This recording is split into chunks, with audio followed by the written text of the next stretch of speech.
வணக்கம். இந்தியாவிலே number 1 investor யாரு அப்படின்னு கேட்டா, நீங்க எல்லாம் ஜெனரலா சொல்றது பார்த்தீங்கன்னா, ராகேஷ் ஜுன்ஜுவாலான்னு சொல்லுவீங்க இல்லையா? ஆக்சுவலா ஆன்சர் பார்த்தீங்கன்னா, ராதாகிருஷ்ணன் தமானி, டிமார்ட்டோட ஓனர். அவரு தான் நம்பர் 1 இன்வெஸ்டர். அவருடைய இன்வெஸ்ட்மென்ட் போர்ட்ஃபோலியோ வேல்யூ பார்த்தீங்கன்னா, 1,74,00,00,000 கோடி. அதுக்கு அடுத்தது பார்த்தீங்கன்னா, நம்ம விப்ரோவோட ஓனர் ஆசிஸ் பிரேம்ஜி. அவருடைய சொத்து அவருடைய இன்வெஸ்ட்மென்ட் வேல்யூ பார்த்தீங்கன்னா, 1,13,00,000 கோடி. தேர்டு தான் வந்து ராகேஷ் ஜுன்ஜுவாலா வராரு. அவருடைய போர்ட்ஃபோலியோ வேல்யூ பார்த்தீங்கன்னா, 52,052 கோடி. ராகேஷ் ஜுன்ஜுவாலாக்கும் மத்த 2 பேருக்கும் உள்ள டிஃபரன்ஸ் என்னன்னா, ராகேஷ் தமானி வந்து மேஜர் ஷேர் வந்து டிமார்ட்ல இருக்கு. ஸோ அதோட வேல்யூ இதுல ஆட் ஆயிருக்கு. அதே மாதிரி பிரேம்ஜியோட இது வந்து விப்ரோல இருக்கு. ஸோ அதோட வேல்யூ இது. ஸோ அதை தவிர்த்துட்டு பாத்தீங்கன்னா ராகேஷ் ஜுன்ஜுவாலா தான் நம்பர் 1. ஓகேங்களா? ஸோ இப்ப நம்பர் 1 ஓவராலா இருக்கிற ராதாகிருஷ்ணன் தமானி அவருடைய மொத்த வேல்யூ 1,74,00,000 கோடி இருக்குன்னு சொன்னாங்களா? ஆனா அவர் நம்பர் ஆஃப் கம்பெனி எத்தனை வச்சிருக்காருன்னு பாத்தீங்கன்னா, மொத்தமே வந்து 13 கம்பெனி தான். நம்ம எல்லாம் வந்து 50, 100 அப்படின்னு அவ்வளோ கம்பெனிஸ்ல நம்ம இன்வெஸ்ட் பண்றோம். அவர் மொத்தமே வெறும் 13 கம்பெனில தான் இன்வெஸ்ட் பண்றாங்க. ஸோ அதனால தான் ஜென்ரலா சொல்லுவாங்க, ஒரு 20, 25 கம்பெனிக்கு மேல இன்வெஸ்ட் பண்ணாதீங்க. அது நல்லா இருக்காது. ஏன்னா long term portfolio, long term wealth ஜெனரேஷனுக்கு பாத்தீங்கன்னா, நீங்க மோர் அண்ட் மோர் ஒரே கம்பெனில வந்து நிறைய குவான்டிட்டி போகும்போது உங்களுக்கு வந்து இன்வெஸ்ட்மெண்ட் நல்லா டபுள் ட்ரிபிள் அந்த மாதிரி மேல மேல போயிட்டே இருக்கும். ஸோ அதனால தான் சொல்லுவாங்க. ஸோ இப்போ ராதாகிருஷ்ணன் தமானியோட வந்து என்னென்ன அவர் போர்ட்ஃபோலியோல என்ன ஸ்டாக் இருக்கு அப்படின்றத பாத்துடலாம். ஸோ இங்க பாருங்க, அவரோட இன்வெஸ்ட்மெண்ட் வேல்யூ இங்க கொடுத்துருக்கோம். அது நம்பர் ஆஃப் ஹோல்ட் கம்பெனி எவ்வளவு வச்சிருக்காரு, 13 ஹோல்ட் பண்ணியிருக்காரு அப்படின்னு சொல்றோம், இன்வெஸ்ட் பண்ணிருக்காருட்டு. ஸோ இப்போ பாத்தீங்கன்னா அவருடைய போர்ட்ஃபோலியோ டைவர்சிபிகேஷன் ரீட்டைல பத்தி மேஜரா 15% இருக்கு. அதுக்கப்புறம் வந்து கம்ப்யூட்டர் அந்த ட்ரைனிங் சாஃப்ட்வேர் ரிலேட்டட் பாத்தீங்கன்னா 8% டோட்டல் இவருடைய ஹோல்டிங்ல இருக்கு. 8%. அதே மாதிரி ஃபைனான்ஸ் இது பாத்தீங்கன்னா 8% இருக்கு. அதுக்கப்புறம் கெமிக்கல்ஸ் கம்பெனில வந்து 8% இன்வெஸ்ட் பண்ணிருக்காரு. அதுக்கப்புறம் வந்து லாஜிஸ்டிக் கொரியர்ஸ்ல பாத்தீங்கன்னா 8%. பவர் ஜெனரேஷன்ல பாத்தீங்கன்னா ஒரு 8%. ஒரு இதுல வந்து பிரீவரிஸ் அண்ட் டிஸ்டிலரிஸ் பாத்தீங்கன்னா ஒரு 8%. ஹோட்டல் இண்டஸ்ட்ரியில ஒரு 8%. ஃபினான்ஸ் அப்புறம் லீசிங் அண்ட் ஹையர் பர்ச்சேஸ்ல ஒரு 8%.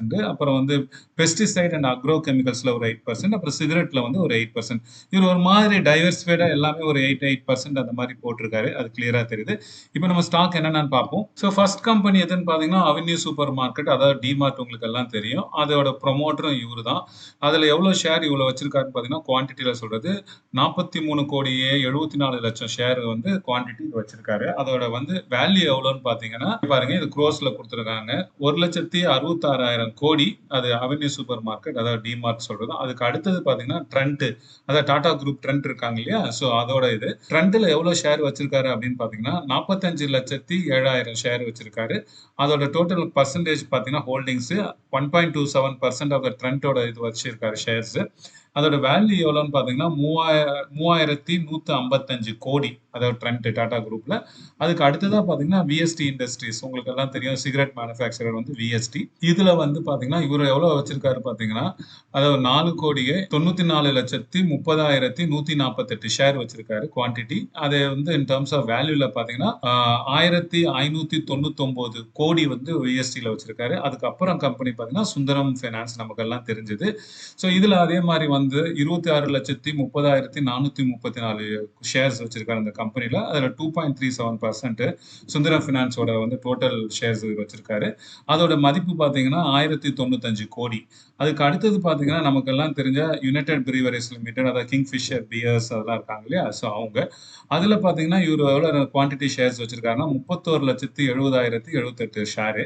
அதோட ஹோல்டிங்ஸ் பாத்தீங்கன்னா அந்த கம்பெனில 1.2% ஷேர்ஸ் வச்சிருக்காரு. அதோட வேல்யூ பாத்தீங்கன்னா 624 கோடி.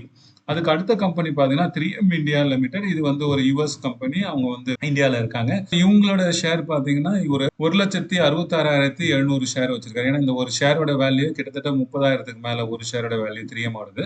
ஸோ அதோட டோட்டல் வேல்யூ பாத்தீங்கன்னா 523 கோடி வச்சிருக்காரு. அதே மாதிரி நமக்கெல்லாம் தெரிஞ்ச ப்ளூ டாட் எக்ஸ்பிரஸ் 2,81,770 ஷேர் வச்சிருக்காரு. அதோட டோட்டல் ஹோல்டிங் பாத்தீங்கன்னா 1.19%. வேல்யூ பாத்தீங்கன்னா 216 கோடி. அதுக்கு அடுத்த கம்பெனி பாத்தீங்கன்னா பகிரதா கெமிக்கல்ஸ் அண்ட் இண்டஸ்ட்ரீஸ் லிமிடெட். இவங்க பாத்தீங்கன்னா அக்ரோ அண்ட் பெஸ்டிசைடு அதெல்லாம் பண்றாங்க.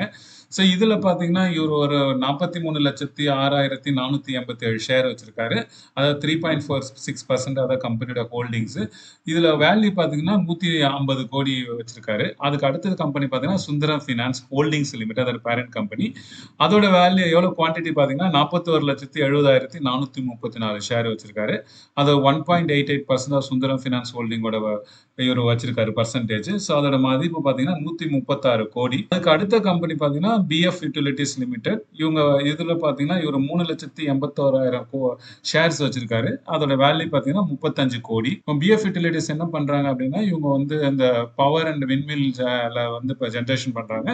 இவங்க வந்து பிஎஃப்ன்றது என்னன்னா பாரத் ஃபோர்ஜ். ஸோ அதோட கம்பெனி. அதுக்கு அடுத்தது பார்த்தீங்கன்னா ஆப்டெக். உங்களுக்கு எல்லாம் நல்லா தெரியும். ஆப்டெக் வந்து ஒரு education IT and training company, NIT மாதிரி. இது எவ்வளவு குவான்டிட்டி வச்சிருக்காரு பாத்தீங்கன்னா உங்களுக்கு 17,57,317 ஷேர்ஸ் வச்சிருக்காரு. அதாவது 3% of the total share value. இதோட இது பாத்தீங்கன்னா மதிப்பு பாத்தீங்கன்னா 31 கோடி. இந்த ஆப்டெக் இன்னொரு இதுக்கு ஃபேமஸ் இதுன்னா இதுல மேஜர் ஷேர் ஹோல்டர் யாருன்னு பாத்தீங்கன்னா ராகேஷ் ஜுன்ஜுவாலா. அவருக்கு 40% மேல இதுல ஆப்டெக்ல இருக்கு. அதுக்கு அடுத்த கம்பெனி பாத்தீங்கன்னா அத்வானி ஹோட்டல்ஸ் அண்ட் ரிசார்ட்ஸ். இவங்க வந்து கோவால ஒரு பெரிய ரிசார்ட்ஸ், நிறைய ரிசார்ட்ஸும் வச்சிருக்காங்க. இதுல எத்தனை ஷேர் வச்சிருக்காரு 38,60,18 ஷேர் வச்சிருக்காரு. அதாவது கம்பெனில வந்து 4.8% ஹோல்டிங்ஸ் இவர் வச்சிருக்காரு. அதோட வந்து மதிப்பு பாத்தீங்கன்னா 27,45,00,000. அதுக்கு அடுத்தது பாத்தீங்கன்னா மங்களம் ஆர்கானிக்ஸ் லிமிடெட். இவங்க வந்து அந்த நம்ம கற்பூரம் ஊதுவத்திலாம் இருக்கு இல்லைங்களா, அந்த இதுல ரொம்ப ஃபேமஸ். அதுல பாத்தீங்கன்னா இவர் 1,80,187 ஷேர்ஸ் வச்சிருக்காரு. அதாவது கம்பெனில 2.17% வச்சிருக்காரு. இதோட மதிப்பு பாத்தீங்கன்னா 8.19 crores. இப்போ நம்ம எல்லா கம்பெனிஸ் பார்த்துருக்கோம், அவர் வச்சிருக்கிற ஹோல்டிங்ஸ் கம்பெனி. ஸோ அதுல எது பி கொஞ்சம் கம்மியா இருக்கு, நமக்கு ஏதாவது ஆப்பர்ச்சுனிட்டி இருக்கா அப்படின்றத குயிக்கா பார்த்துருவோம். நான் AMFI certified mutual fund advisor plus certified financial goal planning advisor. உங்களுக்கு மியூச்சுவல் ஃபண்ட்ஸ்ல எஸ்ஐபி போடணும், இல்லை லம்சம் போடணும், இல்லை வந்து ஃபண்டை எப்படி செலக்ட் பண்ணணும் ஃபார் லாங் டேர்ம்க்கு, இல்லை உங்க கரண்ட் போர்ட்ஃபோலியோ வந்து ரிவ்யூ பண்ணி அந்த அளவுக்கு உங்களுக்கு ப்ராஃபிட் கொடுக்கல அப்படின்னா அதை ரீபேலன்சிங் பண்ணணும். இல்லை வந்து உங்களுக்கு வந்து எஃப்டியில் தான் நீங்க போற மாதிரி இருந்தால் அதை விட கொஞ்சம் ஹையரா ரிட்டர்ன்ஸ் கொடுக்குறது, பட் பிரின்சிபல் கொஞ்சம் சேஃபா இருக்கிற மாதிரி வேணும். இப்படி ஏதாவது உங்களுக்கு இன்வெஸ்ட்மெண்ட் ரிலேட்டட் எது இருந்தாலும் இங்க கொடுத்துருக்கிற கான்டாக்ட் நம்பர்ல நீங்க என்ன கான்டாக்ட் பண்ணலாம். இந்த ஷீட்ல பாத்தீங்கன்னா உங்களுக்கு வந்து ஒவ்வொரு அந்த கம்பெனியும் 13 கம்பெனியோட இபிஎஸும் பியும் பிபியும் பிரைஸ் டு புக்கு எல்லாமே இருக்கு. இப்போ நம்ம பி குயிக்கா பார்த்துருவோம், இல்லைன்னா டைம் அதிகமாக அந்த வீடியோ பெருசா போயிடும். ஸோ அவென்யூ பார்த்தீங்கன்னா 92ல இருக்கு. பி அது ரொம்ப அதிகம், நம்ம விட்ற கஷ்டம் தான் அதுக்கு. அதுக்காக ட்ரெண்ட் பார்த்தீங்கன்னா 136, அதுவும் ரொம்ப அதிகம். யுனைடெட் பிரிவரேஜ் பார்த்தீங்கன்னா 109ல இருக்கு பி, அதுவும் அதிகம். சுந்தரம் ஃபைனான்ஸ் பார்த்தீங்கன்னா 31ல இருக்கு. 3M இந்தியா பார்த்தீங்கன்னா 57ல இருக்கு. ப்ளூ டாட் எக்ஸ்பிரஸ் பார்த்தீங்கன்னா 65ல இருக்கு B. Sundaram finance and holding மட்டும்தான் கொஞ்சம் கம்மியா இருக்கு, 12.68. அதுக்கப்புறம் விஎஸ்டி இண்டஸ்ட்ரி பார்த்தீங்கன்னா அதுக்கு அடுத்தது கொஞ்சம் கம்மியா 22.6. இது பகிதாரா கெமிக்கல்ஸ் பார்த்தீங்கன்னா 195ல இருக்கு, ரொம்ப அதிகம். பரத் ஃபோர்ஜ் யூட்டிலிட்டிஸ் பார்த்தீங்கன்னா 139ல இருக்கு, அதுவும் ரொம்ப அதிகமா இருக்கு. ஸோ ஆப்டெக் பார்த்தீங்கன்னா 52ல இருக்கு. அத்வானி ஹோட்டல் அண்ட் ரிசார்ட்ஸ் பார்த்தீங்கன்னா 28ல இருக்கு. மங்களம் ஆர்கானிக்ஸ் பார்த்தீங்கன்னா 51ல இருக்கு. ஸோ ராதாகிருஷ்ணன் தமானியோட கம்பெனிஸ், ஹோல்டிங்ஸ் கம்பெனிஸ்லாம் பார்த்தோம். அதுக்கப்புறம் அதோட பிஇஸ்லாம் பார்த்தோம். ஸோ நீங்க ஏதாவது இந்த அவர் வச்சிருக்கிற போர்ட்ஃபோலியோ இருக்கிற ஸ்டாக் நீங்க ஏதாவது வச்சிருக்கீங்களா? ஸோ நான் முன்னாடி சொன்ன மாதிரி வந்து இன்வெஸ்ட் பண்றது நம்ம வந்து நிறைய ஸ்டாக்ல போறதோட வந்து ஒரு ஃபியூ ஸ்டாக்ல செலக்ட் பண்ணிட்டு அதுல வந்து குவான்டிட்டி இன்க்ரீஸ் பண்ணும்போது தான் உங்களுக்கு வெல்த் கிரியேஷன் வரும். இல்லாட்டினா நீங்க ரொம்ப அதிகமா டைவர்சிஃபை பண்ணீங்கன்னா ஒரு மாதிரி வந்து ஒரு ஃபோக்கஸ்டே இல்லாம இருக்கும். ஸோ நீங்க இதை வந்து நான் ராகேஷ் ஜுன்ஜுவாலான்னு அடுத்த போர்ட்ஃபோலியோ உங்களுக்கு காமிக்கிற இன்னும் ஒரு வீடியோல அதை பார்த்தீங்கன்னா உங்களுக்கும் இன்னும் ஐடியா வரும். ஸோ எவ்வளவு கம்மியா வச்சிருக்கோமோ அவ்வளவு அது வந்து நமக்கு எப்பயுமே நல்லது. ஸோ நீங்க பண்ண வேண்டியது என்னன்னா, நீங்க ஒரு நல்ல கம்பெனிஸா ஒரு ஃபியூ கம்பெனிஸ் ஐடென்டிஃபை பண்ணி அதுல வந்து மாசம் எஸ்ஐபி போடுற மாதிரி நீங்க இதுலயும் போட்டுட்டே வரலாம். அது உங்க ரிஸ்க் ப்ரொஃபைலுக்கும் உங்களுடைய இன்வெஸ்ட்மெண்ட் ஹாரிசன், அதாவது டைம் பீரியடுக்கும் உங்களுடைய இன்வெஸ்ட்மெண்ட் வேல்யூ ஃபினான்ஷியல் கோலுக்கு தகுந்த மாதிரி அது மாறும். ஸோ நீங்க அவர் வச்சிருக்கிற ஸ்டாக்ல நீங்க ஏதாவது வச்சிருந்தீங்கன்னா நீங்க கமெண்ட்ல போடுங்க. தேங்க்யூ ஃபார் வாட்சிங்.